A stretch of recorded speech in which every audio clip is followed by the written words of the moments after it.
అపోస్తుల కార్యములు 5వ అధ్యాయము 41వ వచనం మనం చదువుకుందాం. 5 నిమిషాలు శ్రద్ధగా దేవుని మాటలు వినాలి. చాలా విలువైన దేవుని వాక్యము, చాలా ప్రాముఖ్యం కనుక మనందరూ కూడా స్పష్టంగా మీరు వినాలి. 5వ అధ్యాయం 41వ వచనము ఆ నామము కొరకు అవమానం పొందుటకు పాత్రులని ఎంచబడినందున వారు సంతోషించుచు మహాసభ ఎదుట నుండి వెళ్ళిపోయి ప్రతిదినము దేవాలయములోను ఇంటింట మానక బోధించుచు యేసే క్రీస్తుని ప్రకటించుచుండిరి. చిన్న మాట ప్రార్థన చేద్దాం. దేవుని సాయం కొరకు స్తోత్రం దేవా, పరిశుద్ధుడా, మహోన్నతుడా, ఈ చదువుకుని లేఖన వాక్య భాగాన్ని విరిచి పంచిపెట్టమని ప్రార్థిస్తున్నాం తండ్రి. ఈ దాసు వచ్చేవాడు బలహీనుడు కనుక దాసును అభిషేకించి మండించి ఈ దాసుని వాక్యం నుంచి మందరితో మాట్లాడమని మీ వందనాలు స్తోత్రం చెల్లిస్తూ యేసు నామములో ప్రార్థిస్తున్నాము తండ్రి. ఆమేన్, ఆమేన్. క్రీస్తునందు దేవుని బిడ్డలారా,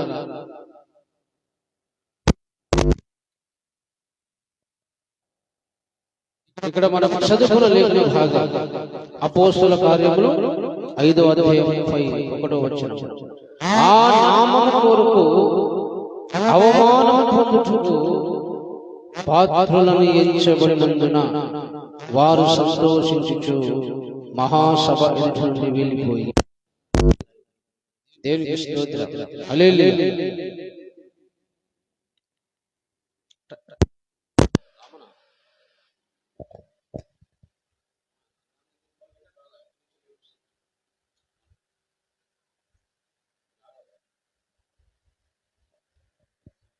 దేవునికి మహిమ కలుగును గాక. హల్లెలూయా, హల్లెలూయా.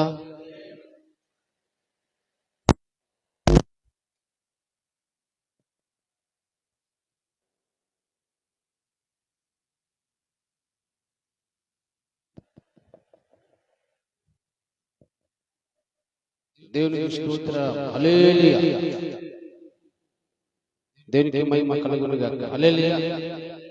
ఒక చరణం పాడుకుందాం. నా స్తుతి పాత్రుడా నా యేసయ్యా, నా స్తుతి పాత్రుడా నా యేసయ్యా, నా ఆరాధనకు నీవే యోగ్యుడవయ్యా, నా స్తుతి పాత్రుడా నా స్తుతి పాత్రుడా నా యేసయ్యా, నా ఆరాధనకు నీవే యోగ్యుడవయ్యా, నా ఆరాధనకు నీవే యోగ్యుడవయ్యా, నా స్తుతి పాత్రుడా నా యేసయ్యా, నా స్తుతి పాత్రుడా నా యేసయ్యా. హల్లెలూయా.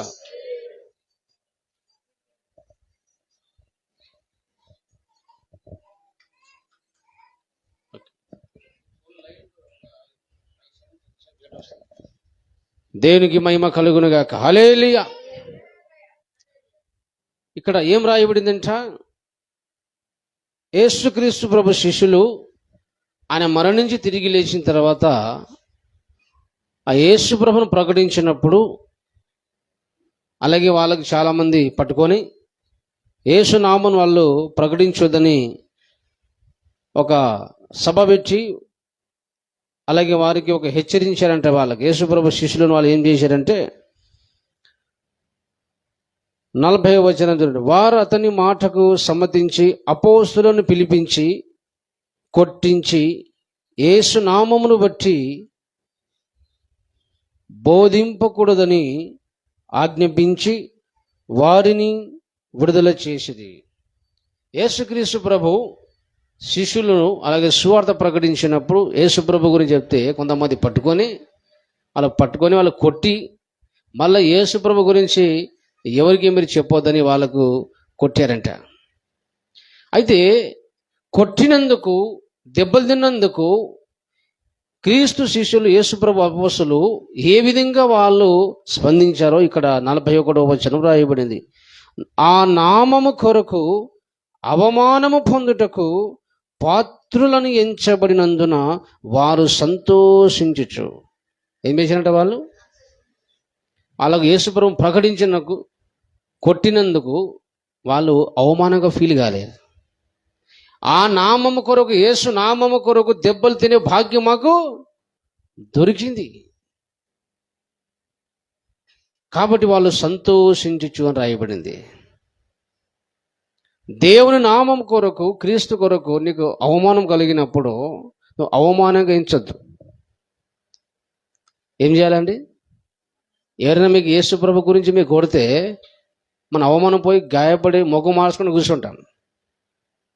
కానీ ఈ యేసుక్రీస్తు ప్రభు శిష్యులు ఏం చేశారంట? అపోస్తలులు ఏం చేశారంట? ఆ నామము కొరకు అవమానం పొందుటకు మనము పాత్రులము. దేవుని నామం కొరకు అవమానం పొందడం కూడా గొప్ప భాగ్యము, గొప్ప ఆశీర్వాదం అని వాళ్ళు సంతోషిస్తున్నారు. ఎందుకంటే వీరి మీద దేవుని కృప ఉంది. ఏముందండి? ఏముందమ్మా? దేవుని కృప. దేవుని కృప పొందుకున్న వారు ఎలా ఉంటారో అలాగే ఈరోజు ఉపదేశంలో మనం వింటాం. ఇక్కడ దేవుని కృప పొందుకున్నారు కనుక దేవుని నామం కొరకు దెబ్బలు తిన్నా సరే వాళ్ళు సంతోషిస్తున్నారు. పోనీ దేవుని నామం కొరకు కొట్టినందుకు సువార్త ఆపేశారా అంటే 42వ వచనంలో వాళ్ళు ప్రతిదినము దేవాలయంలో వాళ్ళు వాక్యం బోధిస్తూ ఇంటింట యేసే క్రీస్తుని ప్రకటిస్తూ ఇంకా ముందు కొనసాగుతూనే ఉన్నారు. కాబట్టి దేవుని నామము కొరకు నీకు అవమానం కలిగిన అవమానంగా నీ ఫీల్ కావద్దు. దేవుని కృప నీ మీద ఉంటే అలాగే మనము అవమానంగా ఫీల్ కాక సంతోషిస్తాం. కాబట్టి ప్రతికూల పరిస్థితుల్లో సంతోషించేవాడు క్రైస్తవుడు. క్రైస్తవులకు లోకానికి తేడా ఉంది. ఒక అన్యుడు, ఒక దేవుని నమ్మని వాడు వారి శరీరములో రోగమును బాగు చేస్తే సంతోషిస్తాడు. కానీ క్రైస్తవుడు శరీరంలో ఎంత రోగం ఉన్నా అలాగే దేవునికి శుద్ధిస్తాడు, సంతోషిస్తాడు క్రైస్తవుడు. ఒక అన్యుడు బాగా ధనం ఉన్నప్పుడు సంతోషిస్తాడు. కానీ క్రైస్తవుడు దేవుని కృపను బట్టి అలాగే వాళ్ళు అప్పులలో కూడా దేవునికి స్తోత్రము, అలాగే దేవుని నందు సంతోషిస్తారు. అలాగే దేవుని కృప పొందిన క్రైస్తవుడు అలాగే అనేక సమస్యలు, బాధలో కూడా సంతోషిస్తాడు. కానీ ఒక అన్యుడు బాధలు ఉంటే వాడు సంతోషం ఉండలేడు. క్రైస్తవునికి అన్యునికి చాలా తేడా ఉంది. ఒక అన్యుడు చిన్న బాధలు రాగానే, కష్టాలు రాగానే, ఇబ్బంది కాలేగానే కృంగిపోయి బాధపడుతూ మొగం మార్చుకొని ఉంటాడు.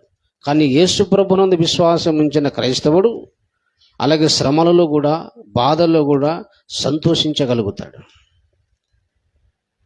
అది క్రైస్తవ జీవితం. అన్ని మంచిగుంటేనే సంతోషిస్తా, నా అన్ని అనుకూలంగా ఉంటేనే దేవునికి స్తుతిస్తా అనేది అది క్రైస్తవుని లక్షణం కాదు. దేవుని కృప పొందుకున్న వ్యక్తుల ఒక లక్షణం కాదు. దేవుని కృప నీ మీద ఉంటే ప్రతికూల పరిస్థితులలో కూడా నువ్వు దేవునికి సంతోషిస్తావు, దేవుని నిన్ను ఆనందిస్తావు, దేవుని స్తుతిస్తావు. నీ శ్రమలలో ఉన్నా కూడా దేవునికి స్తుతిస్తావు, దేవుని ఎందుకు సంతోషిస్తావు. నీ శరీరం రోగం ఉన్నా అలాగే నీ దేవుని బట్టి నువ్వు సంతోషిస్తావు, ఆనందిస్తావు. ప్రభా నీ కృప చాలు, నీ చిత్తం నాయన నీ ఉంటే నాకు చాలు. కాబట్టి ప్రతికూల పరిస్థితుల్లో కూడా మనము సంతోషించడం, ఆనందించడం, స్తుతించి నేర్చుకోవాలా. ఉదాహరణకు చక్కటి ఎన్నో ఉదాహరణలు ఏబు భక్తుడు ఉన్నాడు. ఏబు భక్తుని యొక్క 10 మంది సంతానం చనిపోయారు, ఆస్తులన్నీ కోల్పోయాడు. లాస్ట్ అన్న కూడా శరీరం అంతా రోగం తెచ్చుకున్నాడు. ఆయన దేవునికి తిట్టలేదు, దేవునికి దూషించలేదు. ఆయన దేవుడు ఇచ్చాడు, దేవుడు తీసుకొని వెళ్ళాడు. దేవుని నామానికి శుద్ధి కలుగును గాక. ఇది దేవుని కృప పొందుకున్న క్రైస్తవుని లక్షణం. అది హల్లెలూయా. దేవుడు ఏదైతే ఇచ్చాడో అప్పుడు స్తోత్రం కాదు, ఇయ్యకున్నప్పుడు కూడా దేవునికి స్తోత్రం. దేవుడు అడిగింది ఇయ్యకపోయినా కూడా మన దేవుని స్తోత్రం చేయాలి, దేవుని ఆనందించాలి, సంతోషించాలి. ప్రతికూల పరిస్థితుల్లో కూడా సంతోషంగా ఉండడము నేర్చుకోవాలా. ఎప్పుడు సాధ్యమవుతుందంటే ఎవరి మీద దేవుని కృప ఉంటే, ఎవరి మీద దేవుని కృప ఉంటే ఆ వ్యక్తి ఎలాంటి కఠినమైన సమస్యలున్నా, శ్రమలున్నా, ఆపత్కాలంలో ఉన్నా, ఇబ్బందుల్లో ఉన్నా, ఇరుకుల్లో ఉన్నా, అవమానం కలిగిన అవమానంగా ఫీల్ కాడు, శ్రమలకు ఫీల్ కాడు. దేవుని కృప ఉన్న చాలు గనక అందులో కూడా దేవుని స్తుతించి ప్రభునందు సంతోషించేవాడే కృప పొందిన క్రైస్తవుడు. దేవునికి మహిమ కలుగును గాక. కాబట్టి అపోస్తుల మీద దేవుని కృప ఉంది కనుక వాళ్ళు కొట్టి అవమానపరిచే వాళ్ళు ఏం చేస్తున్నారు? సంతోషిస్తున్నారు. ఏం చేస్తున్నారండి? సంతోషిస్తున్నారు. దేవుని నామం కొరకు మనకు అవమానం రావడం కూడా గొప్ప ఆశీర్వాదమే. హల్లెలూయా. ఎవరికంటే వాళ్ళకి రావు, అందరికి రావు అవి. హల్లెలూయా. వచ్చిన వాళ్ళు ధన్యులు. దేవునికి స్తోత్రం కలుగును గాక. దేవుని నామం కొరకు నీకైనా అవమానం వచ్చినా, దేవుని నామం బట్టి నీకు దూషించినా, ఎవరైనా తిట్టినా నువ్వు ధన్యుడు, అదృష్టవంతురాలు. దాన్ని బట్టి నువ్వు సంతోషించు. నా ప్రభునామం కొరకు నాకు అవమానం కలిగింది, దేవునికి స్తోత్రం చెప్పాలి. హల్లెలూయా. వాళ్ళు సంతోషిస్తూ బయటికి వచ్చేసారు. ఆయన కొట్టినందుకు అవమానంగా ఫీల్ కాలేదు, ఏడుచుకుంటూ కూర్చోలేరు వాళ్ళు. ఎందుకంటే మేము అనుభవించేది మా తప్పులను బట్టి కాదు, మా పొరపాటును బట్టి మేము దెబ్బలు తినలేము. నా ప్రభు కొరకు మేము అలాగే దెబ్బలు తిన్నాం కనుక, అలాగే ఆ నామము చాలా విలువైనది కనుక, గొప్ప నామం కనుక ఆ యేసు నామం కొరకు మాకు అవమానం కలిగినందుకు మేము ధన్యులేమని చెప్పేసి సంతోషిస్తూ బయటికి వచ్చేసారు ఆయన. దేనికి స్తోత్రం కలుగునుగా. హల్లెలూయా. పోనీ వాళ్ళు కొట్టినందుకు, బెదిరించినందుకు, శ్రమ వచ్చినందుకు దేవుని వాక్యం బోధించిన సువార్త ప్రకటించి మానేశారా అండి? వాళ్ళు ఏం చేసినారు చూడండి. ప్రతిదినము దేవాలయములోను ఇంటింట మానక బోధించు యేసే క్రీస్తుని ప్రకటిస్తున్నారు. దేనికి మహిమ కలుగునుగా. హల్లెలూయా. మరి గుర్తుపెట్టుకోండి, మీరు ఏ ఊర్లో వెళ్ళినా, ఏ ఫంక్షన్కి వెళ్ళినా, ఏ దావత్కి వెళ్ళినా, ఏ ప్రాంతంలో వెళ్ళినా నువ్వు ఫస్ట్ యేసు ప్రభువుని పరిచయం చేయాలి. ఏం చేయాలి? యేసు ప్రభువే నిజమైన దేవుడు, ఆయనే మోక్షానికి మార్గం, ఆయన మోక్షానికి మార్గము, ఆయనే మరి పాపాలు క్షమించే దేవుడు అని ప్రతి చోట ప్రకటించేటోళ్ళు నిజమైన క్రైస్తవుడు. హల్లెలూయా. కడుపు నిండా తిని ఒక్కరికి సువార్త చెప్పకపోతే దేవుడు మెచ్చుకోడు. ఈ బంధువుల పని ఎవరైనా ఉన్నాయని ఒక్కరైనా చెప్పి రావాలి. హల్లెలూయా. నీ దగ్గర ఎవరు రారు, నువ్వే వాళ్ళ దగ్గర వెళ్ళాలి, నువ్వే పరిచయం చేసుకోవాలి, నువ్వే వాళ్ళకు సువార్త చెప్పాలి. ఎన్ని శ్రమలు ఉండొచ్చు వెనకాల, ఎంత అవమానం ఉండొచ్చు, కానీ నేనేం చేయాలి? క్రీస్తుని ప్రకటించాలి. ఎందుకంటే దేవుని కృప నీ మీద ఉంటే ప్రతికూల పరిస్థితులలో కూడా, ఎన్నో సమస్యలు ఉన్నా కూడా, ఎన్నో అనారోగ్యం ఉన్నా కూడా యేసు ప్రభు గురించి ప్రకటిస్తూనే ఉంటావు. దేవునికి మహిమ కలుగును గాక. హల్లెలూయా. ఈ దేవుని కృప నీ మీద ఉంటే అలాగూ ప్రతికూల పరిస్థితుల్లో కూడా సంతోషిస్తావు. ప్రతికూల పరిస్థితుల్లో కూడా, కఠినమైన పరిస్థితుల్లో కూడా, సమస్యలలో కూడా, అనారోగ్యంలో కూడా నువ్వు సంతోషంగా ఉంటున్నావు అంటే, దేవుని స్తుతిస్తున్నావు అంటే నీ మీద దేవుని కృప ఉంది. దేవునికి మహిమ కలుగును గాక. హల్లెలూయా. కాబట్టి దేవుని కృప ఉంటే నువ్వు ఏమని చేయగలుగుతావు. దేవునికి స్తోత్రం కలుగును గాక. హల్లెలూయా. ఎప్పుడైనా మనం బలహీనంగా ఉన్నామనుకోండి, కొన్నిసార్లు మనం బలహీన పడతాం. ఏం పడతామండి? ఆత్మీయ జీవితంలో, భక్తి జీవితంలో, ఈ ఆత్మీయ యాత్రలో మనం బలహీనంగా అయిపోతాం. కాబట్టి నువ్వు బలహీనంగా ఉన్నప్పుడు అలాగే నేను దేవుని కృప నిన్ను బలపరుస్తుంది. దేవునికి మహిమ కలుగును గాక. హల్లెలూయా. దేవుని కృప నీకు ఏమిస్తుంది? బలం ఇస్తుంది. అది దేవునికి స్తోత్రం కలుగును గాక. తిమోతికి రాసిన పత్రికలు అంటాడు పౌలు భక్తుడు, నువ్వు బలహీనంగా ఉన్నప్పుడు అలాగే నువ్వు బలం పొందుకోవాలంటే దేవుని కృప కావాలి. హల్లెలూయా. పౌలు అంటాడు తిమోతికి రాసిన పత్రిక, నువ్వు బలహీనంగా ఉన్నప్పుడు దేవుని కృప నీకు భయం చేస్తుంది, బలపరుస్తుంది నీకు. దేవునికి మహిమ కలుగును గాక. తిమోతికి రాసిన మొదటి పత్రిక 2వ అధ్యాయం 1వ వచనం.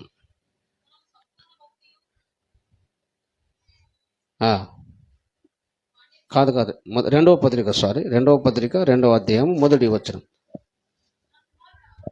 నా కుమారుడా, క్రీస్తు యేసునందున కృప చేత బలవంతుడవు కమ్ము. హల్లెలూయా. ఏం చేత బలవంతుడు కావాలంట? మటన్ చికెన్ తిని బలవంతుడు కమ్ముని దేవుడు చెప్పడం లేదు. డబ్బు ద్వారా బలం పొందడం బైబిల్ చెప్పడం లేదు. దేవుని కృప చేత. దేవునికి మహిమ కలుగును గాక. దేవుని కృప నీ మీద వస్తే బలహీనంగా నువ్వు సడన్గా బలవంతుడుగా, శక్తివంతుడుగా అయిపోతావు. అది నేను బలహీనున్న నిన్ను బలపరిచే శక్తి ఎవరికి ఉంది? దేవుని కృపకు ఉంది. ఎవరికి ఉంది? దేవుని కృప. కాబట్టి దేవుడు అంటున్నాడు, దేవుని కృపను పొందుకొని మనం ఏం కావాలంట? బలవంతులు కావాలి. దేవుని కృప నువ్వు బలహీనంగా ఉన్నప్పుడు నీకు బలవంతునిగా చేసేది దేవుని కృప. దేవునికి మహిమ కలుగును గాక. హల్లెలూయా. ఇంకో మాట మీకు జ్ఞాపకం చేస్తాను. దేవుని కృప ఉంటే ఎలాంటి కార్యాలు జరుగుతుందో మనలో చూడండి. ఒకసారి అపోస్తుల కార్యములు చూడండి. అపోస్తుల కార్యం 4వ అధ్యాయం చూడండి. దేవుని కృప నీ మీద ఉంటే అలాగే నీలో ఎలాంటి కార్యాలు దేవుడు చేస్తాడు ఒకసారి మనం చూద్దాం. దేవుని కృప నీ మీద ఉంటే అలాగే నువ్వు ఎప్పుడు బలహీనంగా ఉంటావు అప్పుడు దేవుని కృప నీకు ఏం చేస్తుంది? మరలా నేను బలపరుస్తుంది. దేవునికి మహిమ కలుగును గాక. నువ్వు కురింగిన ప్రతిసారి దేవుడు కృప లేపుతూనే ఉంటుంది. దేవునికి మహిమ కలుగును గాక. హల్లెలూయా. నాకు ముందుగా ఒక మాట చూద్దాం. 146వ కీర్తన అనుకుంటే ఒక మాట చూద్దాం. దేవుని కృప ఏం చేస్తుందంటే నువ్వు బలహీన ఉన్న ప్రతిసారి నీకు బలం ఇస్తుంది దేవుని కృప, ధైర్యం ఇస్తుంది దేవుని కృప, ఆదరణ ఇస్తుంది దేవుని కృప. ఒకసారి మీరు చూడండి 146వ కీర్తనలో ఒక మాట మీరు చూడండి. 145వ కీర్తన 14వ వచనం చూడండి.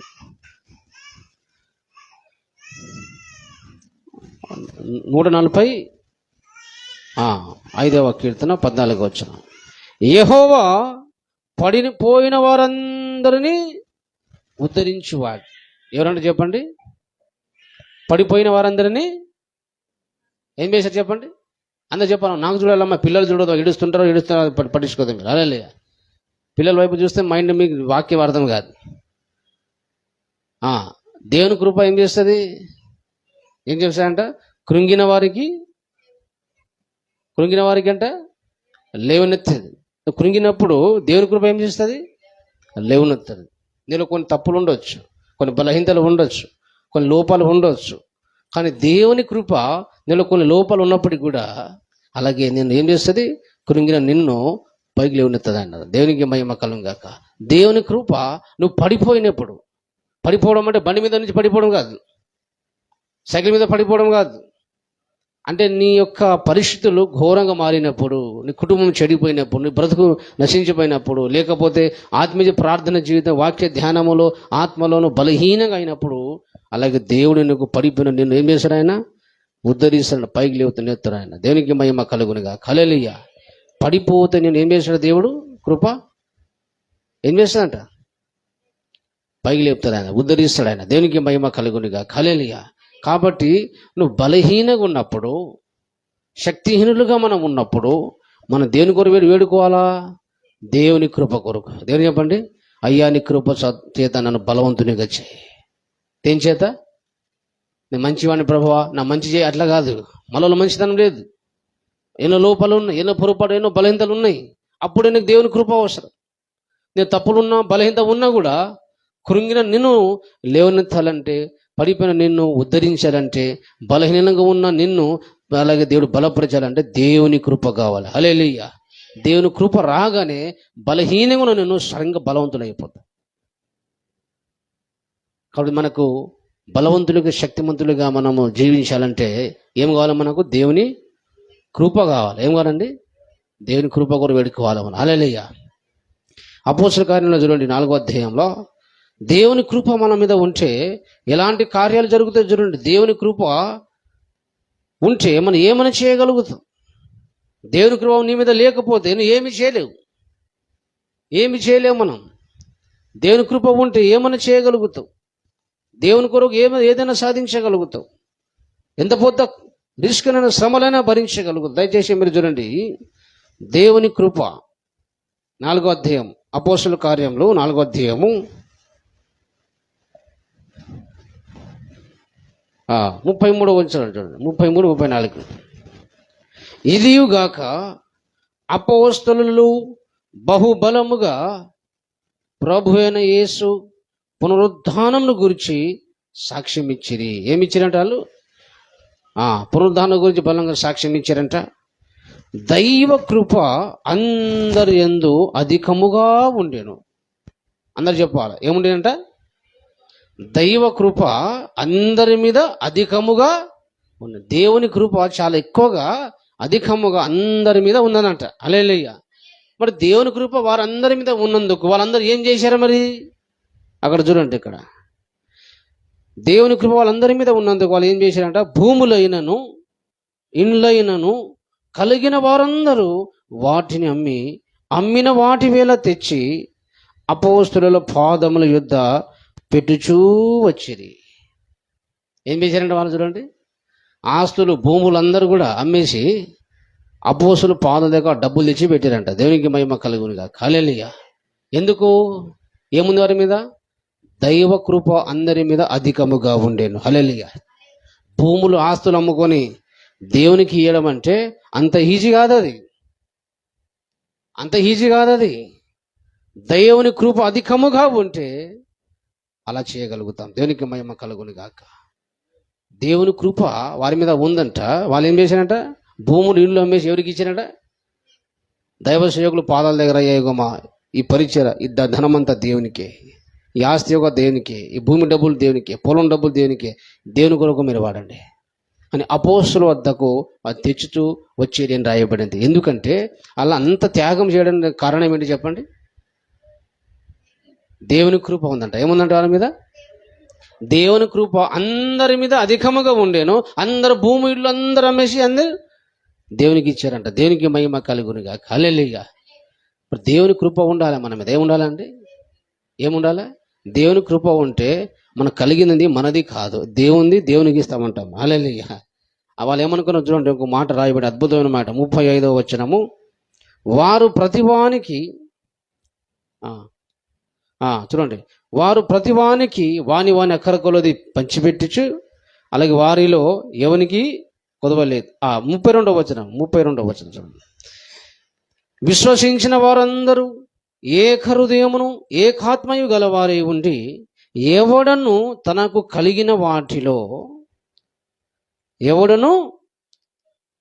కలిగిన వాటిలో ఏది తనదని అనుకోలేదు. ఏమైతే వారు పొలాలు ఆస్తులు కలిగి ఉన్నారో ఏది కూడా నాది అని అనుకోలేరంట వాళ్ళు. ఏది కూడా ఇది నా పొలం నా ఆస్తి అనుకోలేరంట వాళ్ళు. దేవుంది, అలాగే దేవుని కొరకే సమర్పించాలని అందరూ సమర్పించుకున్నారంట. అదంతా ఈజీ కాదు. ఉన్న ఆస్తులు ఇల్లు కూడా అమ్మేసారు.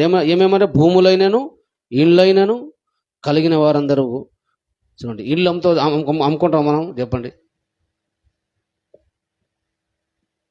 దేవుని కొరకు ఏం అమ్మిరంట వాళ్ళు? ఏమమ్మారు? ఇల్లు అంటే నివాస స్థలం అంట. అది దేవుని కృప ఉంటేనే కానీ అది అంత విశ్వాసం రాదు. అందుకే పరిశుద్ధాత్మ దేవుడు రాయించాడు, అందరి మీద దేవుని కృప అధికముగా ఉంది కనుక వాళ్ళు దేవుని కొరకు చేసిన త్యాగము కూడా అంత గొప్పది. దేవునికి మహిమ కలుగునుగా. హల్లెలూయా. అందుకే నేను చాలాసార్లు చెప్తా, దేవుని కృప ఉంటేనే దేవునికి కానుకలు ఇచ్చే మనసు ఉంటుంది. హల్లెలూయా. నీకు దేవుని కానుకలు ఇచ్చే మనసు రావడం లేదంటే దేవుని దగ్గర ఏడవాలి, బాధపడాలి. అయ్యా నా దేవుని కానుకలు ఇవ్వడానికి మనసు రావడం లేదు, నా మనసు మంచిది కాదు, నా కృప చూపు నాయన అని ప్రార్థన చేయాలి. దేవునికి మనము ఇచ్చే కానుకలు ఇవ్వడానికి కానీ దేవుని కొరకు ఏ కార్యం మనము ముందుకు రావడానికి మనకి మనసు రావడం లేదంటే నీ మనసు చాలా దేవుని కృపకు దూరంగా ఉంది అని ఏడవాలి. నువ్వు అయ్యా నాకు మనసు రావడం లేదు, నీ కృప నాకు అనుగ్రహించిన ఆయన, నీ కొరకు త్యాగం చేసి శక్తికి కంటే మించిన కార్యం చేసి ఆ కృప నాకు దయచేయమని దేవునికి ప్రార్థన చేయాలి. దేవునికి మహిమ కలుగునుగా. హల్లెలూయా. కాబట్టి దేవుని కృప ఉంటే ఏం చేస్తామంట? నీ కలిగినది నాది కాదు, దేవునిదే గనుక దేవునికి ఇస్తావు. దేవునికి మహిమ కలుగునుగా. హల్లెలూయా. అది దేవుని కృప అధికంగా ఉంటే. హల్లెలూయా. కాబట్టి దేవుని కృప ఉంటే అలాగో మనం పనిచేస్తాం. దేవునికి మహిమ కలుగునుగా. హల్లెలూయా.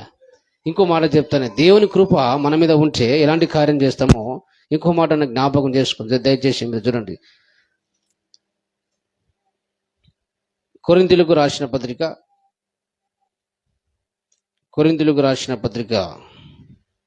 2వ కొరింథీయులకు రాసిన పత్రిక 8వ అధ్యాయము మొదటి వచనం చూడండి. మొదటి వచనం.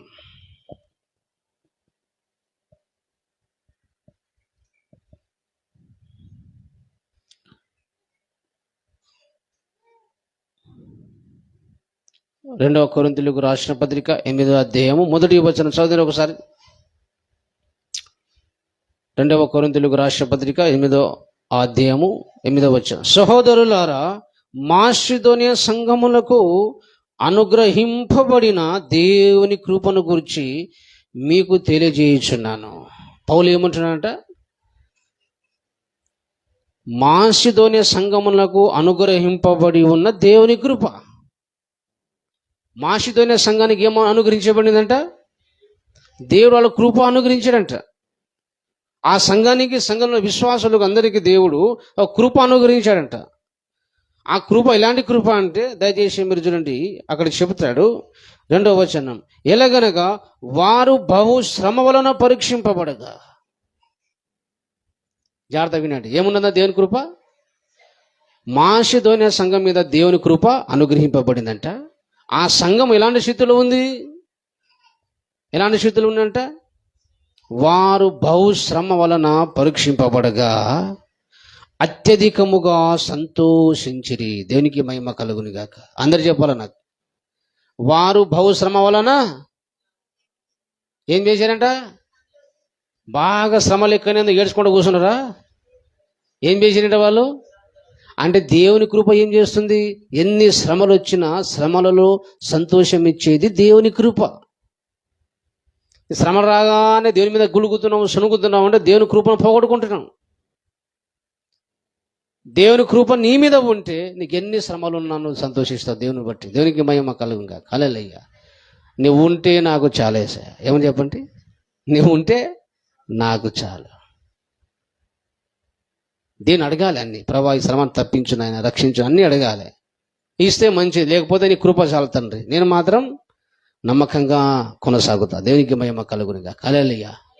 ప్రభువా, నాకు ఈ శ్రమలన్నీ తీసి, ఈ కష్టాలు లేకుండా తీసి,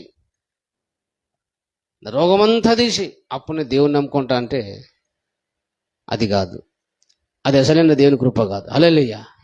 అన్ని ఉన్నా సరే నేను నమ్ముతా, అన్ని ఉన్నా నేను నమ్ముతా, నేను లోబడతా, నేను ప్రేమిస్తా అనేది దేవుని కృప పొందుకున్న క్రైస్తవుడు చేసే పని అది. హల్లెలూయా.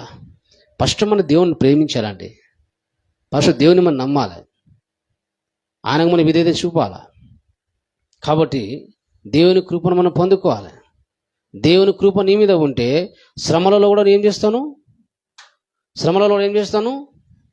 ఏం చేస్తామా? అందరు చెప్పాలా? గట్టి చెప్పాలా మీరు? ఏం చేస్తాము? యేసయ్య నీకు తోడు ఉన్నాడు కనుక, దేవుని కృప నీకు ఉంది కనుక, అలాగే నువ్వు ఏం చేయాలంటే శ్రమలలో కూడా సంతోషించు. దేవునికి మహిమ కలుగునుగా. హల్లెలూయా. నీ ఇష్టమైంది శ్రమను తీసి, లేకపోతే నీకు స్తోత్రం. హల్లెలూయా. ఇక్కడ ఒక మాట రాయబడింది, శ్రమల చేత వాళ్ళు పరీక్షింపబడగా. బహు శ్రమల చేత వాళ్ళు పరీక్షింపబడగా. దేవుడు శ్రమలు ఇచ్చి అలాగే వాళ్ళకి పరీక్షించాడంట దేవుడు. ఈ శ్రమలో నన్ను విశ్వాసం ఉంచుతారా, తిడతారా, దూషిస్తారా, విడిచి వెళ్ళిపోతారా అని చెప్పేసి శ్రమల ద్వారా వాళ్ళకి పరీక్షించాడు. కాబట్టి ప్రతి విశ్వాసిని దేవుడు శ్రమల ద్వారా పరీక్షిస్తాడు. ఆ పరీక్షలో నిలిస్తే దానికి దేవుని కృప పొందుకుంటావు. దేవునికి మహిమ కలుగును గాక. హల్లెలూయా. కాబట్టి దేవుని కృప నీ మీద ఉంటే మనం ఏమనుకుంటాము?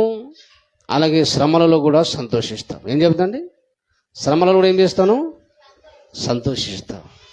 అది అందరికీ సాధ్యం కాదు. ఒక అన్యుడు, దేవుని నమ్మని వాడు ఒకడు సంతోషిస్తాడా? బాగా శ్రమలు ఉంటే వాడు మోకంలో సంతోషం ఉంటుందా? ఉంటుందా అండి? ఉంటుందా? ఒక క్రైస్తవుడు మాత్రమే శ్రమలలో సంతోషించగలుగుతాడు. దేవునికి మహిమ కలుగును గాక.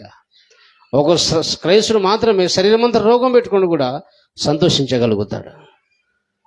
ఒక క్రైస్తవుడు మాత్రం ఎంత అవమానం వచ్చినా సరే దేవుని నామ కొరకు సంతోషించగలుగుతాడు. ఎందుకంటే వారి మీద దేవుని కృప ఉంది. ఏముందండి? దేవుని కృప ఉంది. దేవునికి మహిమ కలుగును గాక. కానీ ఇంకో మాట చెప్తున్నా, దేవుని కృప పొందుకున్న వారు ఇంకోటి ఏం చేస్తారు చూడండి. మరియు వారు నిరుపేదలైనను వారి దాతృత్వము బహు విస్తారముగా విస్తరించాను. వారు నిరుపేదలంట. మాసిదోనియ సంఘంలో ఉన్న విశ్వాసులు ఎవరంట? నిరుపేదలు. ఎవరండి? నిరుపేదలంటే కూలి పని చేస్తేనే కానీ అన్నం రాదు. వారికి నిరుపేదలు అన్నమాట.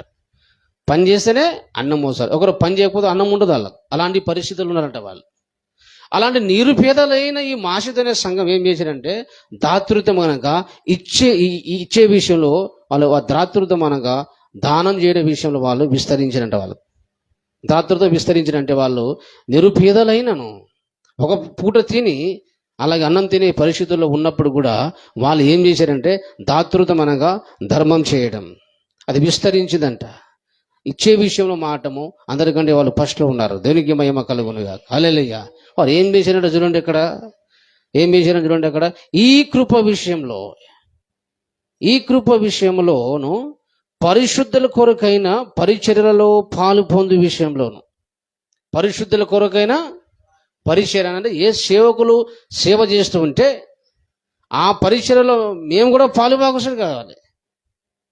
మీరు సేవ చేస్తుంటే అందులో మాకు కూడా ఆశీర్వాదం రావాలని ఈ నిరుపేదలైన మాసిదోనియ విశ్వాసులు ఏం చేశారంటే మనస్పూర్వకముగా మమ్మను వేడుకొనుచు, మనస్ఫూర్తిగా వాళ్ళ సేవకులు వేడుకున్నారంట. ఏమని వేడుకున్నారు? వారు తమ సామర్థ్యము కొలదియే గాక సామర్థ్యము కంటే ఎక్కువగా తమంతట తామే ఇచ్చిరని మీకు సాక్ష్యం ఇచ్చుచున్నాను. మాసిదోనియ సంఘం చాలా బీదోలు, కానీ వాళ్ళ సామర్థ్యం కంటే ఎక్కువగా దేవునికి ఇచ్చారంట. ఎలా ఇచ్చారంట? వాళ్ళు తమంతట తామే అన్నారు. ఏమన్నారండి? ఆ సేవకులు అడగముందే అయ్యా మేము ఇగో ఇచ్చామన్నారు. మా కానుకలు ఏంటంటే పౌలు అన్నాడు, అయ్యా మీ పరిస్థితి బాగలేదు, మీరు చాలా కష్టాల్లో ఉన్నారు, తినడానికి చాలా కష్టం ఉంది, అంత కానుకలం వద్దంటే కాదు అయ్యా మా అంతటా మేమే ఇస్తున్నాం అయ్యా, తీసుకోండి అని బలవంతం చేశారంట. వాళ్ళు ఏం చేశారంట? బలవంతంగా అలాగే పరిచయ కొరకు పౌలుకు వేడుకొని వాళ్ళు మాసిదోనియ సంఘం వాళ్ళ ధనమును కానుకలను సమర్పించారు. వాళ్ళు అది ఒక అన్యుడికి సాధ్యం కాదు. దేవుని కృప నీ మీద ఉంటే నీ పరిస్థితి ఎట్లా ఉన్నా కలిగిన దాంట్లో కంటే ఎక్కువగా దేవుని కార్యం కొరకు సమర్పిస్తావు. దేవునికి మహిమ కలుగును గాక. దేవుని కృప ఉండాలి. ఏముండాలండి? దేవుడిని కృప చూపితే నీ పరిస్థితి బీద పరిస్థితి ఉన్నా సరే దేవునికి ఇచ్చే కానుకలు ధనము అందరికంటే ఎక్కువ ఇస్తాను. దేవునికి మహిమ కలుగును గాక. హల్లెలూయా. దేవుని కృప ఉండాలండి. కృప లేకపోతే ₹1,00,00,000 జేబులో డబ్బులున్నా వేయలేవు. కృప నీ మీద దేవుని కృప లేకపోతే ₹1,00,000 ఉన్నా ₹1 కూడా వేయలేవు. ఎంత ధనం ఉన్నా నీకు రాదు, మనసు రాదు. దేవుడిని కృప చూపాలి. ఏం చూపాలండి? ఎన్నో సంఘాలు ఉన్నాయి. ఎన్ని సంఘాల కంటే నిరుపేదలైన కొరింథీ సంఘస్థులు చాలా ధనవంతుడు, కానీ వాళ్ళు ఇచ్చే మనసు లేదు. మామూలుగా అందరితో పాటు ఇస్తుడు, కానీ మాసిదోనియ సంఘం చాలా బీద సంఘం, నిరుపేదలైనప్పటికీ కూడా సామర్థ్యం కంటే ఎక్కువగా మన వాళ్ళు బలవంతంగా సేవకులు తీసుకోండి, వద్దంటే తీసుకోండి అన్నారంట. దేవునికి మహిమ కలుగును గాక. హల్లెలూయా. ఇది దేవుని కృప. దేవునికి మహిమ కలుగును గాక. దేవుని కృప నీ మీద ఉంటే నీకు శక్తి కంటే ఎక్కువగా దేవునికి కానుకలు సమర్పిస్తావు. దేవునికి మహిమ కలుగును గాక. హల్లెలూయా. నీ శక్తికి మించిన అలాగే పరిచర్యలను కొనసాగుతావు. దేవునికి మహిమ కలుగును గాక. శక్తి మించిన మనం సామర్థ్యం కలిగి దేవుని పనిలో సహకరిస్తావు. దేవుని కృప ఉండాలి. సేవలోనే ఉండాలంటే సహకరించాలన్నా, నువ్వు కానుకలు వేయాలన్నా, శక్తి మించి దేవుని గురించి చేయాలన్నా నీ మీద ఏముండాలంట? దేవుని కృప. మాసిదోనియ సంఘము నిరుపేదలైనను సామర్థ్యం కంటే ఎక్కువగా దేవుని కానుకలు ఇచ్చారు. వారి మీద దేవుని కృప అనుగ్రహించబడిందంట. ఏమనుగ్రహించబడిందంట? దేవుని కృప. దేవునికి మహిమ కలుగును గాక. హల్లెలూయా. హల్లెలూయా. కాబట్టి బిడ్డలారా, ఇప్పుడు దేవుని కృప మనం ఏమేం చేసాం చెప్పండి. ఫస్ట్ టైం చెప్పాను నేను, దేవుని నామము కొరకు అవమానం కలిగిన దేవుని కృప ఏం చేస్తుంది? సంతోషిస్తుంది. ఏం చేస్తుంది? నీ మీద దేవుని కృప అంటే అవమానంలో సంతోషిస్తాం. హల్లెలూయా. దేవుని కృప అలాగే నీ మీద ఉంటే, దేవుని కృప నీ మీద ఉంటే శ్రమలలో కూడా సంతోషిస్తాం. శ్రమలలో కూడా సంతోషిస్తాం. దేవుని కృప నీ మీద ఉంటే అలాగే నీ కలిగినది నాది అని అనుకోను, అది దేవునికి సమర్పిస్తావు. దేవునికి మహిమ కలుగును గాక. హల్లెలూయా. నీ ఆస్తులు కానీ భూములు కానీ ఏదో ఎవరిది? అది నీదా దేవునిదా? ఎవరిదండి? మా ఇల్లు ఎవరిది? కాదు సార్, నేను చాలా కష్టపడి కట్టుకున్నా అంటవా? కానీ దేవుని కృప లేని మనం ఏమి చేయలేము. హల్లెలూయా. ఏదైతే మనం కలిగి ఉన్నామో అది దేవుని కృప వల్లనే కలిగినాం. అది నాది కాదు. ఎవరిది? అది దేవునిది. కాబట్టి దేవుని కృప అధికంగా నీ మీద ఉంటే దేవునికి సమర్పిస్తావు. దేవునికి మహిమ కలుగును గాక. హల్లెలూయా. అలాగే దేవుని కృప నీ మీద ఉంటే అలాగే నువ్వు శ్రమలలో దేవునికి దూషించవు, ఏం చేస్తావు? సంతోషిస్తావు. దేవుని కృప నీ మీద ఉంటే నీ సామర్థ్యము కంటే ఎక్కువగా దేవునికి సమర్పిస్తావు నువ్వు. దేవునికి మహిమ కలుగునుగా. హల్లెలూయా. కాబట్టి దేవుని కృప లేని మనం ఏమి చేయలేము. హల్లెలూయా. ప్రతికూల పరిస్థితుల్లో కూడా సంతోషించేవాడు క్రైస్తవుడు, ఎందుకంటే వారి మీద దేవుని కృప ఉంది. దేవునికి మహిమ కలుగునుగాక. హల్లెలూయా. కాబట్టి ఒక వ్యక్తి రక్షణ పొందాలంటే ఏం కావాలండి? ఒక వ్యక్తి యేసుప్రభువును నమ్ముకోవాలంటే ఏం కావాలి? దేవుని కృప కావాలా? ఏం కావాలండి? ఏం కావాలా? దేవుని కృప. దేవుని కృప లేకుండా రక్షణ పొందుతామా? దేవుని కృప లేకుండా రక్షణ పొందుతామా? మన కృప చేతనే మనం రక్షింపబడి ఉన్నాం. హల్లెలూయా. దేవుని కృప లేని మన రక్షణ పొందలేవు. దేవునికి మహిమ కలుగుగాక. నీ బ్రతుకు మారాలంటే నీకు దేవుని కృప కావాలి. ఏం కావాలండి? నువ్వు రక్షణ పొందాలంటే, నరకం తప్పించుకోవాలంటే, దేవుని నమ్మాలంటే ఏం కావాలండి? దేవుని కృప కావాలా? దేవుని కృప లేనిది నువ్వు రక్షణ పొందలేవు. మరి దేవుని కృప ఎట్లా దొరుకుతుందండి? దేవుని కృప ఎట్లా దొరుకుతుంది? అది మన పాయింట్. ఇప్పుడు సరే, దేవుని కృప ఉంటే దేవుని నామకు అవమానం వచ్చినా సంతోషిస్తాం. దేవుని కృప నీ మీద ఉంటే నీకు కలిగి నీది కాదు, దేవుని సంభ్రమించే అవిశ్వాసం వస్తుంది. దేవుని కృప ఉంటే, దేవుని కృప ఉంటే శ్రమలలో కూడా సంతోషిస్తావు. దేవుని కృప ఉంటే సామర్థ్యం కంటే ఎక్కువగా దేవుని పరిచయకు సహకరిస్తావు, దేవునికి నువ్వు కానుకలిస్తావు. అలాగే దేవుని కృప ఉంటే మనం రక్షణ పొందుతాం. దేవుని కృప ఉంటే అలాగే ఇంకేదైనా చేయగలం. అసాధ్యమైన మనుషులకు అసాధ్యమైనది మనం చేయగలుగుతాం. ఎప్పుడు? దేవుని కృప నన్ను బలపరిస్తే. హల్లెలూయా. అలాగే దేవుని కృప నేను బలహీనంగా ఉన్నప్పుడు నేను బలవంతునిగా చేసేది దేవుని కృపనే. హల్లెలూయా. మరి దేవుని కృప అంత ఆశీర్వాదకరంగా గొప్ప కార్యాలు దేవుని కృప చేస్తే, మరి దేవుని కృప మనం పొందుకోవాలంటే ఏం చేయాలి? మరి ఎలా మన దేవుడు కృప చూపుతాడు ఒక విశ్వాసం మీద? దేవుడు కృప మనకు చూపాలంటే మనం ఏం చేయాలి? ఈ కృప ద్వారా బైబిల్లో అలాంటి గొప్ప గొప్ప కార్యాలు, మనుషులకు అసాధ్యమైనది, ఆశ్చర్యమైన కార్యాలు వాళ్ళందరూ చేశారు. మరి దేవుని కృప నీ మీదికి రావాలని నువ్వు ఏం చేయాలి? అది మనం నేర్చుకోవాలి ఈరోజు. దేవునికి మహిమ కలుగునుగాక. హల్లెలూయా. ఇప్పటిదాకా ఏం ధ్యానించినా మనం? దేవుని కృప ఉంటే మనలో చాలా గొప్ప గొప్ప కార్యాలు మనము దేవుని కొరకు చేస్తాం. దేవుని కృప లేని మనం చేయలేం. దేవుని కృప లేకపోతే దశభాగం ఇయ్యం. పనిలో జీతంలో కూలి పని చేసిన 10వ భాగం ఎవరికి ఇవ్వాలి? ఎవరికి ఇవ్వాలండి? నీ ఆస్తులు కానీ, రాబడిలు కానీ, పొలంలో కానీ పని చేసినా, కూలి పని చేసినా 100కు 10 రూపాయలు పక్క పెట్టి దేవుని సన్నిధి తీసుకురావాలి. అప్పుడు దేవుడు సమృద్ధిగా దీవిస్తాడు. పట్టజాలంతా దీవెనలు దేవుడు కుమ్మరిస్తాడని దేవుడు చెప్పాడు. కానీ దశభాగం అందరి ఇవ్వడం అందరికి చేత కాదు. ఎందుకు తెలుసా? అందరికీ దేవుని కృప పొందుకోరు కాబట్టి. దేవుని కృప పొందుకోరు. దేవుని కృప ఉంటేనే దశభాగం ఇస్తారు, లేకపోతే ఇయ్యరు. వాళ్ళకి ఆశీర్వాదం ఉండదు. మరి దేవుని కృప ఎవరికి ఇస్తాడు? మాసిదోనియ సంఘం దేవుని కృప పొందుకున్నారు, యెరూషలేము సంఘం దేవుని కృప పొందుకున్నారు. ఆనాడు తిమోతి కూడా దేవుని కృప పొందుకొని పౌలు చెప్పాడు. ఆనాడు అపోస్తలులు దేవుని కృపను పొందుకున్నారు. మరి దేవుని కృపను మనం పొందుకుంటే మన దేవుని కార్యాలు చాలా ఆశ్చర్యకరంగా, అసాధ్యమైన కార్యాలు మన ద్వారా జరుగుతుంది. మరి దేవుని కృప మన మీదకి రావాలంటే మనం ఏం చేయాలి? ఎలా దేవుడి కృప చెప్తాడు? ఎలా కృప చెప్తాడంటే ఒకసారి 2 విషయాలను మీకు జ్ఞాపకం చేస్తాను. ఎఫెసీయులకు రాసిన పత్రిక దేవుడు నిన్ను కృప చూపాలంటే, కృప వెంబడి కృప నీకు చూపాలంటే మనం ఒక పని చేయాలి. వారికి దేవుడి కృప చెప్తారంట. దయచేసి మీరు చూడండి.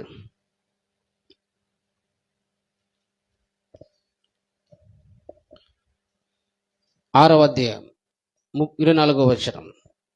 ఎఫెసీయులకు రాసిన పత్రిక 6వ అధ్యాయం 24వ వచనం.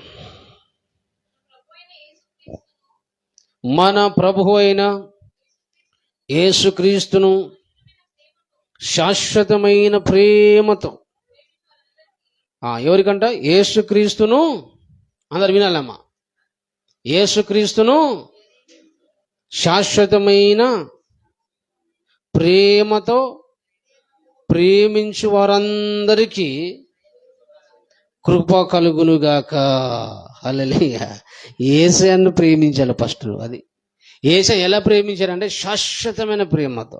కష్టాలు వచ్చినా, అవమానం వచ్చినా, సంతోషంగా ఉన్నా, సుఖంగా ఉన్నా, ఆరోగ్యంగా ఉన్నా, రోగం ఉన్నా, అన్ని పరిస్థితులలో యేసును ప్రాణము కంటే ఎక్కువగా నువ్వు ప్రేమిస్తూ ఉంటే దేవుడిని కృప వెంబడి కృప చూపుతూ నీ ద్వారానే గొప్ప కార్యం చేస్తాడు. నీకే పరలోకం పోయినాక బహుమానం ఇస్తాడు. హల్లెలూయా. వేరేళ్ళకి ఇయ్యడు. దేవుని ప్రేమించాలి. నీ కొరకు ప్రాణం పెట్టిన, నీ పాపల కొరకు శిక్ష అనుభవించిన, నీ పాపం కడగడానికి రక్తం కార్చిన ఆ ప్రభును ప్రాణం కంటే ఎక్కువగా అన్ని పరిస్థితులను ప్రేమించాలి. కష్టాలను ప్రేమించాలి, సుఖంలో ప్రేమించాలి, బాధలను ప్రేమించాలి, హాని ఉన్నప్పుడు ప్రేమించాలి, కీడు ఉన్నప్పుడు ప్రేమించాలి, అవమానం ప్రేమించాలి. అన్ని శాశ్వతమైన ప్రేమతో నువ్వు ఆయనను ప్రేమిస్తే అప్పుడే నీకు కృప, లేకపోతే నీ కృప దొరకదు, నీ ద్వారా కార్యం జరగదు.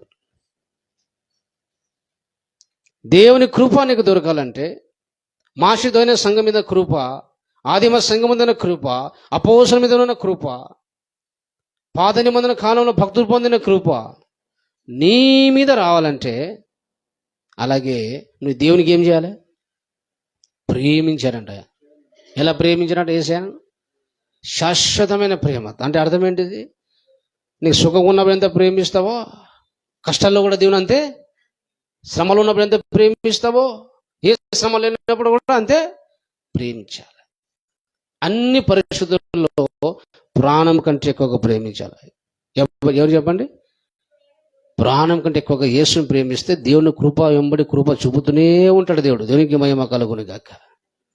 ఒకసారి మీరు చూడండి, యేసు ప్రభు అన్నాడు, ఒకసారి చూడండి, ప్రాణం కంటే ఎక్కువగా అవసరం వస్తే దేని కొరకు ప్రాణం వదులుకోవడానికి సిద్ధంగా ఉండాలంట. ఒకసారి చూడండి, లూకాసు సువార్త 14వ అధ్యాయం చూడండి. ఒకసారి యేసు ప్రభు అంటాడు, నాకంటే ఎక్కువగా దేనిని ప్రేమించొద్దు. అవసరం వస్తే నా కొరకు అందరూ వదులుకోవాలి, కానీ నీ ప్రాణం వదులుకోవాలి, కానీ నన్ను వదులుకోవద్దు. అంతగానో ప్రేమించాలను. ఎందుకంటే నీ పుట్టించింది ఆయననే, నీ కొరకు ప్రాణం పెట్టింది ఆయననే, నీతో ఎల్లప్పుడూ ఆదరించేది ఆయననే, బలపరిచేది ఆయననే, ప్రాణం రక్షించేది ఆయననే, ప్రాణం తీసుకునేది ఆయననే, నీ పాపం క్షమించేది ఆయననే, నరకం రక్షించేది ఆయననే, పరలోకం తీసుకుపోయేది కూడా ఆయననే. ఈ మధ్యలో వచ్చిన అందరు మధ్యలోనే పోతారు. దేవునికి మహిమ కలుగును గాక. హల్లెలూయా, హల్లెలూయా. చూడండి, యేసు ప్రభు ఏమన్నాడు? 14వ అధ్యాయం 26వ వచనం చూడండి.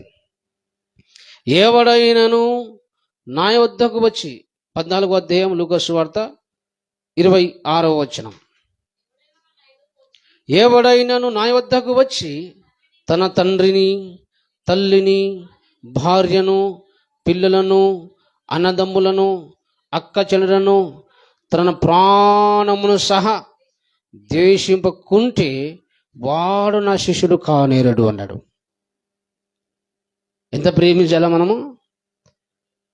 అవసరం వస్తే ఈ యొక్క వాక్యం యొక్క భావం ఏంటంటే, అవసరమైన తండ్రిని, తల్లిని వదులుకోవాలి, కానీ యేసుని వదులుకోవద్దు. టైం వస్తే అవసరం వస్తే నీ పిల్లలు, భార్య వదులుకోలే, కానీ యేసును వదలొద్దు. అవసరం వస్తే నీ భర్త వదులుకోలే, కానీ దేని వదలొద్దు. అవసరం వస్తే నీ ప్రాణం వదులుకోలే, కానీ యేసయ్యను వదలొద్దు. అంతగానో ప్రేమించాలి యేసయ్య. అప్పుడు నీ కృప వెంబడి కృప చూపుతాడు. బైబిల్లో ఉన్న భక్తులు అంతగానో ప్రేమించారు కాబట్టి వాళ్ళు ప్రేమను పొందుకున్న, కృపను పొందుకున్నారు. వాళ్ళు దేవునిని పొందారు. హల్లెలూయా. మీరు ఏలియా కాలంలో సారెపతు విధానాలు ఉంది. కరువు కాలం 3.5 సంవత్సరాలు ఏముందంట? కరువు కాలం ఉంది. కరువు కాలంలో మరి ఏలియా దైవజనుడు ఆకలితో ఉన్నాడు. దేవుడు అన్నాడు, మన ఊర్లో వెళ్ళు, సరిపోతే ఒక విధానాలు ఉంది, ఆమె నీకు రొట్టె ఇస్తుంది, అక్కడ పోషిస్తా పో అన్నాడు. కానీ ఈమె ఏమో కొంచెం బుడ్డిలో కొంచెము నూనె, కొంచెము పిండి ఉంది. ఒకరోజు ఒక పూటకు తినే ఆహారం అంతా మాత్రం ఉంది. కట్టెలు ఎరడానికి ఆమె బయటికి వచ్చింది. తనకు ఒక కుమారుడు ఉన్నాడు. అలాగే ఉన్న తర్వాత ఆమె ఏం చేసిందంటే, ఇక ఏలియా కనబడ్డాడు, అమ్మ నాకు నీళ్ళు తీసుకురా అంటే సరే అని పోతున్నది. ఆగాగా మాకు అట్లాగే నాకు ఒక అప్పమ్మ, నాకు ఒక రొట్టె తీసుకురా అన్నాడు. అయ్యా, పట్టెడు పిండి, బుడ్డిలో కొంచెం నూనె ఉంది, ఈ ఒక్కరో తిని మేము చచ్చిపోదామని కట్టెలు ఎరగడానికి వచ్చా. 3.5 సంవత్సరాల కరువు కాలం, ఇంతే లాస్ట్, ఇదంతా మాకు ఆ భోజనం లేదు అని అన్నది. అయితే ఏలి అన్నాడు, ఫస్ట్ నాకు ఒక రొట్టె తీసుకురా, మిగిలింది మీరు తినండి, దేవుడు మీకు 3.5 సంవత్సరాలు నీ బుడ్డిలో నూనె అయిపోదు, నీ పిండి అలాగే అయిపోదు, పో అన్నాడు.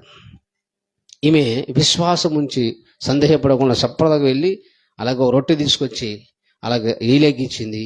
మిగతా వాళ్ళు తిన్నారు, అలాగో పనుకున్నారు. ఈరోజు మొత్తం పిండి అయిపోయింది, నూనె అయిపోయింది. అట్లాగే తిని పనుకున్నారు. పొద్దున్న లేచారు. ఆ సేవకుడు చెప్పాడు కదా అని చెప్పి చూస్తే మళ్ళీ పిండి ఎట్లాగే ఉన్నది, నూనె ఎట్లాగే ఉన్నది. అట్లా 3.5 సంవత్సరాలు పోషించినట్టు దేవుడు. ఎన్ని సంవత్సరాలంటే ఆమె అసలు పంట లేదు, గింట లేదు, ఏం లేదు. దేవుడు అద్భుతాలు చేస్తూనే ఉన్నాడు. తింటున్నది, అది ఖాళీతున్నది, దేవుడు నింపుతూనే ఉన్నాడు. ఎందుకంటే ఆమె ప్రాణం పోయే పరిస్థితుల్లో కూడా దేవునికి ఇచ్చింది. ఆమె ఎవరికి ఇచ్చింది? దేవునికి ఇచ్చింది. ఆమె జీవితంలో 3.5 సంవత్సరాలు అద్భుతాలు. మరి చూడండి, ఆ దేశంలో ఒక ఆమె ఉన్నదా స్త్రీ? వేరే లేరా? మరి ఆమె దగ్గరే పోమని వెళ్ళి దేవుడు సేవకుని ఎందుకు చెప్పాడు? దేవుడు అని పడతలేదు. ఆమె దగ్గర ఎందుకు పోమన్నాడు దేవుడు? ఎందుకంటే ఈమెకున్నంత దేవుని మీద ఉన్నంత ప్రేమ ఆ దేశంలో ఎవ్వరికి లేదండి. దేవునికి మహిమ కలుగునుగా. హల్లెలూయా. ఆమె ప్రేమించినంతగా ఆ దేశంలో, ఆ ఊరిలో ఎవ్వరు కూడా యేసుప్రభుని ప్రేమించడం లేదు. కనుక దేవుని కృప ఆమెకు చూపాడు. ఆమె ఇచ్చింది 3.5 సంవత్సరాలు బతికింది. దేవునికి స్తోత్రం కలుగునుగా. హల్లెలూయా. చిన్న అద్భుతం అంటే అది. 3-4 సంవత్సరాలు ఆమెకు పోషించాడు దేవుడు. ఎందుకు? ఆ ఊర్లో ఇంకా విధరాండ్రులు లేరా? భర్తలు లేని చనిపోయిన స్త్రీలు లేరా? ఎవరు లేరా? ఉన్నారా లేదా? ఊర్లో ఒకరిద్దరు ఉంటారా? ఎవరైనా? చాలామంది ఉన్నారు. కానీ దేవుడు మాత్రము ఆమెకు మాత్రమే సెలెక్ట్ చేసుకున్నాడు. ఎందుకంటే ఆమె ప్రేమించినంతగా ఆ ఊర్లో దేవునికి ఎవరు ప్రేమించలేదు.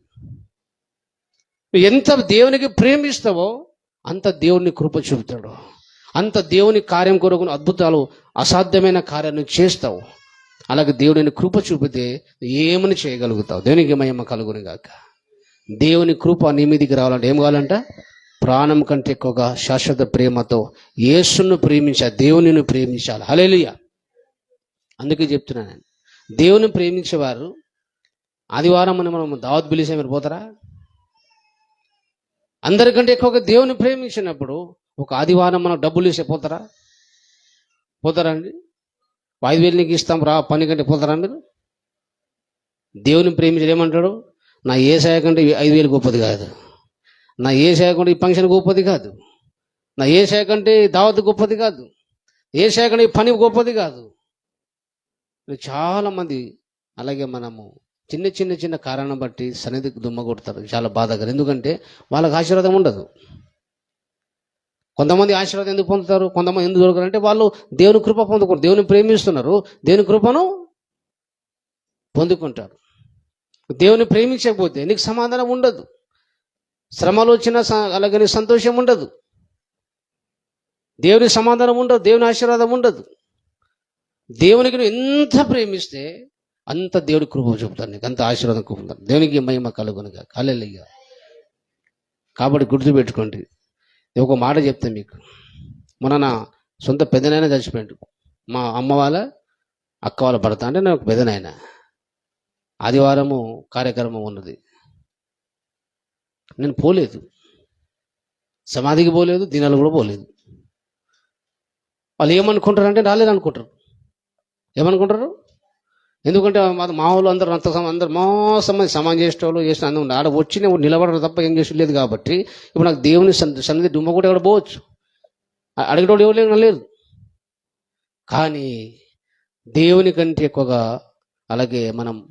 అలాగే ప్రేమించొద్దు. బంధువులైనా సరే, ఎవరైనా సరే. హల్లెలూయా. కొని అక్కడ ఎవరు లేరు, అక్కడ వచ్చి మా సమావేశాలు లేరు, ఒక మనిషి లేదంటే ఆడ పోతే ఒక లెక్క దేవుని అడిగి పర్మిషన్ తీసుకొని పోలే. కానీ ఆ చిన్న కారణాన్ని బట్టి అంతమంది ఉండగా నేను అందరు కనబడడానికి మనుషులందరూ మేసుకుంటారా, కానీ దేవుడు మేసుకుంటారా? ఏం చేశాడు? ఏం చేయలేము మనం. ఒట్టి నిలబడతా 100,000 మంది వాళ్ళే చేస్తారు, ఒట్టి నిలబడాలి, అందరు కనబడి రావాలి. హల్లెలూయా. వాళ్ళు ఏమని అనుకొని నా సమాధి రాకపోని. హల్లెలూయా. చచ్చిపోతే నా పాతి పెట్టడానికి 2 చాలు. హల్లెలూయా. ఎవరు లేకపోతే అలాగే జేసీబీ ఉన్నది. దేవునికి స్తోత్రం కనుక. హల్లెలూయా. 60,000 రూపాయలు వేసి తొయ్యి వారి సమాధి చేసి ఏమిస్తుంది? చచ్చిపోయినాక మన సమాధి ఎవరు పాతి పెడితే, ఎంతమంది పాతి పెడితే మనకేమున్నది? మన పోయేది ఫస్ట్ దేవునికి ఇష్టంగా ఉంటేనే అక్కడ ఆశీర్వాదం పొందాలి. హల్లెలూయా.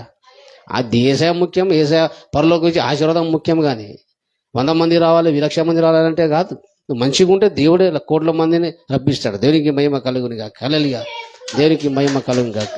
హల్లెలూయా.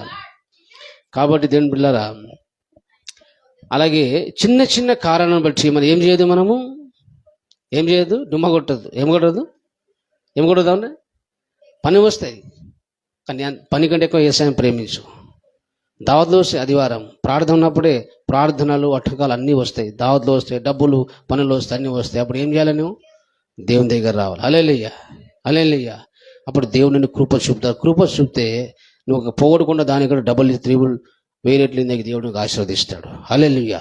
హల్లెలూయా. మనం పొందే ఆశీర్వాదం వేరు, దేవుడిచ్చే ఆశీర్వాదము వేరు. దేవునికి మనము ప్రాణము కంటే శాశ్వతంగా అన్ని పరిస్థితులు ఎక్కువగా ప్రేమిస్తుంటే నీ మీద దేవుడు కృప వెంబడి కృప చూపుతాడు. హల్లెలూయా. కానీ దేవుని కృప నీ మీద లేకపోతే నువ్వు ఎంత ప్రయత్నం చేసినా అన్ని వేస్టే. కృప లేకపోతే మరి రక్షణ పొందలేము, మనం శ్రమలో సంతోషంగా ఉండలేము, శ్రమను జయించలేము, అలాగే మనం దేవునికి ఏం సమర్పించలేదు, అలాగే మనం పరిశుద్ధంగా ఉండలేము. హల్లెలూయా. ఇంకోటి తెలుసా, ఎవరైనా సరే నువ్వు పవిత్రంగా ఉంటున్నామంటే, పాపం చేయకుండా ఉంటున్నామంటే అలాగే దేవుని కృప ఉన్నట్టే. దేవుని కృప ఉంటేనే మనం పాపం చేయకుండా పరిశుద్ధంగా జీవిస్తాం. ఈ మాట ఎక్కడ ఉంది? అది ఆది కాండంలో ఉంది. దేవుని కృప నీ మీద ఉంటేనే నువ్వు పాపం చేయకుండా పరిశుద్ధంగా ఉంటావు. దేవుని కృప ఒక పాపిని పరిశుద్ధంగా చేస్తుంది. దేవుని కృప పాపం చేయకుండా నిన్ను రక్షిస్తుంది. దేవునికి మహిమ కలుగును గాక. హల్లెలూయా.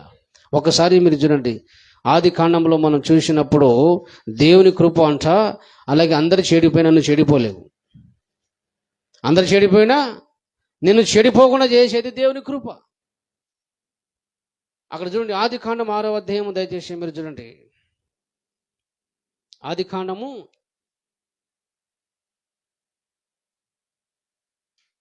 6వ అధ్యాయం 8వ వచనం చూడండి దయచేసి.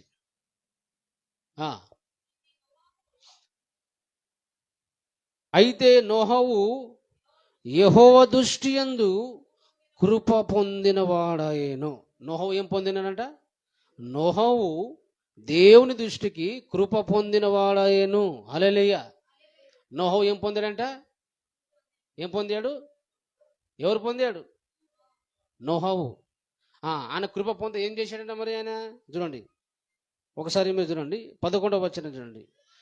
భూలోకము దేవుని సన్నిధిని చెడిపోయి ఉండేను, భూలోకము బలత్కారముతో నిండి ఉండేను. దేవుడు భూలోకమును చూసినప్పుడు అది చెడిపోయి ఉండేను.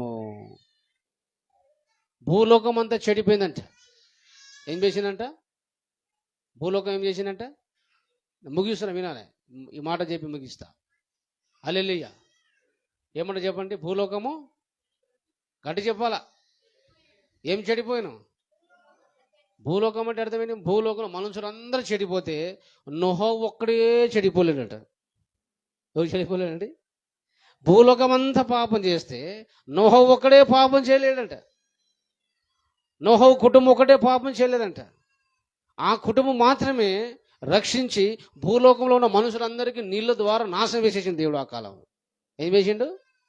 40 రోజులు రాత్రి పగలు వర్షం కురిపించి మొత్తం జంతువులు, పశువులు, పక్షులు మొత్తం నాశనం చేసి నోహవు కుటుంబానికి మాత్రమే దేవుడు రక్షించాడు. ఎందుకంటే వారు కృప పొందుకున్నారు. ఆ కృప ఏం చేసిందంట?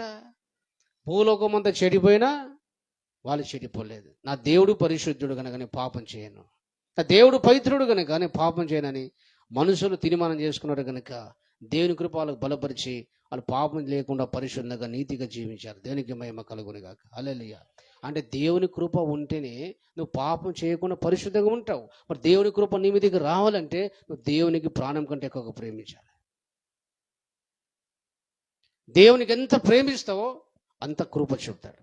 ఆ కృప నీకు నీ హృదయంలోనే ఫలింపజేస్తుంది. ఎన్నో విషయాలను ఆశీర్వాదకరంగా ఉంటుంది. ఏమన్నా దేవుని కృప కూడా ధ్యానిస్తే ఇంకా ఎంతో విస్తారంగా ఉంది. కనుక దేవుని కృప కావాలంటే, దేవుని కృప లేకపోతే నువ్వు పైతనంగా బతకలేవు, ప్రార్థనలు ఎదగలేవు, వాక్యం ధ్యానించలేవు, పరిశుద్ధంగా జీవించలేవు, శ్రమలను జయించలేవు, శ్రమలలో సంతోషంగా ఉండలేవు. అలాగే నీ కలిగింది దేవునికి సమర్పించలేవు. దేవుని కృప లేకపోతే దేవుని దశభాగం వేయలేవు, కానుకలు వేయలేవు, శక్తికి మించి సమర్పించలేవు. దేవుని కృప లేకపోతే రక్షణ పొందలేవు. నీ బ్రతుకు మారదు దేవుని కృప లేకపోతే. అక్కడ దేవుడు కృప చూపడానికి సిద్ధంగా ఉన్నాడు, కానీ పొందడానికి నువ్వు రెడీగా ఉండాలి. ఆయన కృపగల వాడు, కృప చూపడానికి రెడీగా ఉన్నాడు. ఎప్పుడు అందరికీ కృప చూపాలనే ఆయన ఉన్నాడు, కానీ పొందుకోవడానికి నువ్వు రెడీగా ఉండాలి. దేవుని కృప నీ మీదకి రావాలంటే నువ్వు దేవుని ప్రేమించాలి. ఏం చేయాలంటే, ఎంత ప్రేమించాలా? నీ భార్య కంటే, నీ భర్త కంటే, పిల్లల కంటే, నీ ఆస్తి కంటే, ధనం కంటే ఎక్కువగా ఎవరు ప్రేమించాలి? దేవునికి ప్రేమించాలి. హల్లెలూయా. ఆయనకు ప్రేమిస్తే నీ కుటుంబ క్షేమం ఉంటుంది, నువ్వు క్షేమంగా ఉంటావు. దేవునికి మహిమ కలుగునుగా. హల్లెలూయా. దేవుని కంటే ఎక్కువగా దేనిని ప్రేమించద్దు. అందరికంటే ఎక్కువగా దేవుని ప్రేమించినప్పుడు దేవుడిని కృప చూపుతాడంట. దేవునికి మహిమ కలుగునుగా. హల్లెలూయా. అలాగే ఇంకో మాట జ్ఞాపకం చేస్తాను. దేవుని కృప ఎవరికి చూపుతారో తెలుసా? ఇంకో మాట దయచేసి మీరు చూడండి. రోమీయులకు రాసిన పత్రిక చదివి ముగించుకుందాం. దేవుని కృప రోమీయులకు రాసిన పత్రిక 8వ అధ్యాయము 8వ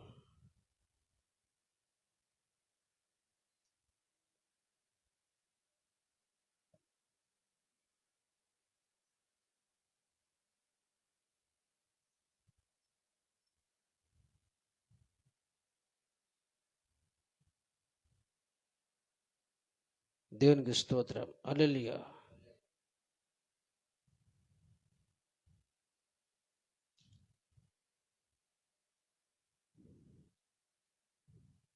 రోమీయులకు రాసిన 10వ అధ్యాయం 10వ అధ్యాయము రోమా పత్రిక 10వ అధ్యాయము 12వ వచనం 10-12. యూదుడని గ్రీకు దేశస్థుడని భేదము లేదు, ఒక్క ప్రభువే అందరికి ప్రభువే ఉండి. అంటే అర్థం ఏంటిది? పాని ఊరోడు కానీ, ఆ ఊరు కానీ, ఈ ఊరు కానీ, ఆ కులం కానీ, ఈ కులం కానీ, ధనవంతుడు కానీ, బిధుడు కానీ, దేవుని దగ్గర ఏం భేదం లేదు. అందరికి సమానంగా దేవుడు కృప చూపే దేవుడు, అందరికీ ప్రభు ఆయన. అది ఎవరు కృప చూపుతారట? మరి ఆయన తనకు ప్రార్థన చేయవారందరి ఎడల కృప చూపుటకు ఐశ్వర్యవంతుడే ఉన్నాడు ఆయన. హల్లెలూయా. కృప చూపుటకు ఐశ్వర్యం. ఆయన దేవునికి విస్తారమైన కృపలు ఉన్నాయి. ఐశ్వర్యవంతుడు దేవుడు కృప చూపుటకు. ఎవరికి కృప చూపుతారంట? తనకు ప్రార్థించే వారికి. హల్లెలూయా. ఎవరికమ్మా? ఎవరైతే దేవునికి ప్రార్థన చేస్తారో వారికి దేవుడు ఏం చెప్తాడు? కృప కృప కృప కృప. మొదటి ఏం చేయాలి? దేవునికి నువ్వు ప్రాణం కంటే ఎక్కువ ప్రేమించాలి. రెండోదికి దేవునికి ప్రార్థన చేస్తే నీ కృప వెంబడి కృప, కృప వెంబడి కృప వాళ్ళు దేవుడు కుమ్మరిస్తూనే ఉన్నాడు. నీ ద్వారా దేవుని కార్యం జరుగుతూనే ఉంటాను, ఆశీర్వాదం పొందుతూనే ఉంటావు. దేవునికి మహిమ కలుగును గాక. హల్లెలూయా. ప్రార్థన చేయి. అయ్యా నాకు బ్రతుకు మార్చు, నీ కృప చూపి నా బ్రతుకు మార్చు అంటే కృప చూపుతాడు. దేవుని అడగాలి, ప్రార్థన చేయాలి. నా కుటుంబం మార్చు, నా బ్రతుకును మార్చు, నా రక్షణ దయచు, నరకం తప్పించు, నాకు ఆశీర్వదించు, నాకు కరీకరించు. ప్రార్థన చేస్తే కృప చూపుతాడు, నీకు ఆశీర్వదిస్తాడు దేవుడు తప్పకుండా. హల్లెలూయా. కాబట్టి దేవునికి ఎవరైతే ప్రాణం కంటే ఎక్కువగా ప్రేమిస్తారో, ఎవరైతే ప్రార్థన చేస్తారో వారికే దేవుని కృప దొరుకుతుంది. దేవునికి మహిమ కలుగునుగా. హల్లెలూయా. హల్లెలూయా. ప్రార్థన జీవితం మానేస్తే దేవుని కృపను పోగొట్టుకుంటాం. ప్రార్థన జీవితాన్ని మానుకోవద్దు. దేవుని ప్రేమించడము మానుకోవద్దు. దేవుని కంటే ఇది ఎవరికి ప్రేమించినా, దేనికి ప్రేమించినా నువ్వు కృపను పోగొట్టుకుంటాం. ఏం పోగొట్టుకుంటాం? అందుకే మనం ఎవరు ప్రేమించాలి? ఎవరు రారండి. నీ కొడుకు రాడు, కొడుడు రాదు, ఒకసారి టైంలో తల్లి రాదు, తండ్రి రాడు. ఎవరు వస్తారు లాస్ట్కు? దేవుడే నీకు తోడుగా ఉండేది ఎవరండి? నమ్మకంగానే ప్రేమించేది కాపాడే దేవుడు ఒక్కడే. హల్లెలూయా. ఆ నమ్మదగిన దేవుడు ఆయన. నేను విడువని ఏడవైన దేవుడు ఆయన. ఆపదకాలం ఆదుకునే దేవుడు ఆయన. కురింగినప్పుడు ఆదరించే దేవుడు, నీ గాయాన్ని కట్టే దేవుడు ఆయన. కనుక ఆ దేవుని ఎక్కువగా ప్రేమించాలి. ప్రేమించి కృపను పొందుకోవాలా. దేవుని కొరకు సాక్షిగానే వాడబడాలా. పరలోకంలో గొప్ప స్థానంలోనే ఉండాలని దేవుడు ఆశిస్తున్నాడు. హల్లెలూయా. హల్లెలూయా. హల్లెలూయా. కాబట్టి మన దేవుని కృపను మనం పొందుకోవాలి. హల్లెలూయా. అర్థమైందా? దేవుని కృప లేని మనం ఏమీ చేయలేము. కృప ఉంటేనే ఏమన్నా చేయగలుగుతాం. ఏదైనా మనం మంచిగా ఉన్నామంటే ఎవరి వల్ల ఉన్నాము? దేవుని కృప వలన. హల్లెలూయా. కాబట్టి నువ్వు ప్రార్థన చేయాలి. ప్రభా, నాకు రక్షణ కావాలి, బాప్తిస్మం పొందాలి, నా బ్రతుకు మారాలి, నరకం తప్పించుకోవాలి, నీ కృప చూపును ప్రార్థిస్తే దేవుడు కృప చూపుతాడు ప్రార్థన చేస్తే. హల్లెలూయా. కాబట్టి ఈ వాక్యం దేవుడు దీవించి ఆస్వాదించును గాక. అందరం ప్రార్థన చేద్దాం. దేవా, నీ కృప చూపు నాయన. నాకు దేనికోసం కృప చూపాలో దానికోసం ప్రార్థించండి. దేవుని కృప నీకు కావాలా? దేనికోసం దేవుని కృప కావాలో మీరందరూ కూడా ప్రార్థన చేయండి. అయ్యా, నా కృప చూపును ప్రార్థన చేయండి. దేవుడు దేనికోసం కృప చూపాలో, ఏ విషయంలో దేవుని కృప చూపాలో దేవునికి ప్రార్థన చేద్దాం.